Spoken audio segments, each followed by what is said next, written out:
ನಾವು ಇವತ್ತು ಪರಿಸರ ಪರಿಸರ ಪರಿಸರ ಉಳಿಸೋಣ, ಪರಿಸರ ಬೆಳೆಸೋಣ ಅಂತ ಬೊಬ್ಬೆ ಹೊಡಿತೀವಿ. ಹೌದು, ಪರಿಸರ ದಿನಾಚರಣೆ ಅಂತ ಒಂದಷ್ಟು ಗಿಡಗಳನ್ನು ನೆಡ್ತೀವಿ. ಅದು ಒಂದು ತಿಂಗಳಲ್ಲಿ ಸತ್ತು ಬಿದ್ದಿದೆಯಾ ಅನ್ನೋದನ್ನು ಗಮನಿಸೋದಿಲ್ಲ ನಾವು. ಬೇಕಾದಷ್ಟು ಸರ್ಕಾರದ ಮಟ್ಟದಲ್ಲೂ ಕೂಡ ನಾವು ಪರಿಸರ ಬೆಳೆಸ್ತೀವಿ, ಗಿಡಗಳನ್ನು ಬೆಳೆಸ್ತೀವಿ ಅನ್ನೋ ಪ್ರಯತ್ನಗಳಿಗೆ ಕೈ ಹಾಕಿದ್ರೂ ಕೂಡ ಅದರ ಫಲ ಬಹಳ ಕಮ್ಮಿ.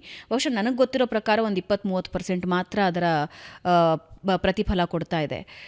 ಮೊದಲಿಗೆ ಒಂದೊಂದು ಹಂತವಾಗಿ ಮಾತಾಡ್ತಾ ಹೋಗೋಣ ಸರ್. ಪರಿಸರ ಜ್ಞಾನದ ಬಗ್ಗೆ, ಪರಿಸರ ಕಾಳಜಿಯ ಬಗ್ಗೆ ನಮ್ಗೆ ಎಷ್ಟು ಗೊತ್ತು? ಕಾಲೇಜ್ಗಳಲ್ಲಿ ಓದ್ತೀವಲ್ಲ, ಯಾವ ಡಿಗ್ರಿ ಮಾಡ್ಕೊಂಡ್ವಿ, MSc ಮಾಡಿದ್ವು, BSc ಮಾಡಿದ್ವು ಅಂತ ಹೇಳ್ತೀವಿ. ಹಾಗೆ ಪ್ರತಿ ಗುಡ್ಡ ಓದಬೇಕು. ನಮ್ಮ ಡಿಗ್ರಿ ಯಾವುದು ಅಂದರೆ ನಾವು ಗುಡ್ಡಗಳನ್ನು ಓದುವ ಆ ಕಲಿಕೆ ಇದೆಯಲ್ಲ, ಅದು ದೊಡ್ಡದು. ಹಾಗಾಗಿ ಮರಗಳಲ್ಲಿ ಅವ್ರ ಕತೆ ಬರ್ಕೊಂಡಿರುತ್ತೆ. ನಮ್ಮ ಕಣ್ಣಿಗೆ ಅದು ಗೊತ್ತಾಗಬೇಕು. ಇಲ್ಲಿ ಬೆಂಕಿ ಬಂದಿತ್ತಾ, ಅಥವಾ ಏನು ದನಕರು ತುಂಬ ಮೇಯ್ತಾ ಇದ್ದಾವ, ಮಣ್ಣಿನ ಸವಕಳಿ ಆಗಿದೆಯಾ, ಮಳೆ ಬಂದೇ ಇಲ್ವಾ, ಏನಾಗಿದೆ ಅನ್ನೋದು ಗೊತ್ತಾಗುತ್ತೆ. ನೋಡಿದ್ರೆ ಗೊತ್ತಾಗ್ಬಿಡುತ್ತೆ. ಉದಾಹರಣೆಗೆ ನೀವು ಒಂದು ಪ್ರದೇಶ ನೋಡ್ತೀವಿ, ನೆಲ್ಲಿ ಮರಗಳು ತುಂಬ ಇರ್ತವೆ.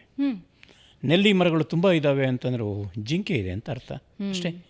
ನೆಲ್ಲಿ ಮರ ಇದೆ ಅಂತಂದರೆ ಜಿಂಕೆ ನೆಲ್ಲಿಕಾಯಿ ತಿನ್ನುತ್ತೆ, ಅದ್ರ ಹಿಕ್ಕೆಯಲ್ಲಿ ಬಿದ್ದ ಬೀಜಗಳು ಸಸಿಯಾಗಿ ಹುಟ್ಟುತ್ತೆ ಅಷ್ಟೇ. ಹಾಗಾಗಿ ಪ್ರತಿ ಸಸ್ಯದ ಹಿಂದೆ ಒಂದು ಪ್ರಾಣಿ ಹುಡುಕ್ಬೋದು, ಒಂದು ಕೀಟವನ್ನು ಹುಡುಕ್ಬೋದು, ಈ ಚಿಟ್ಟೆಗಳನ್ನು ನೋಡ್ಬೋದು.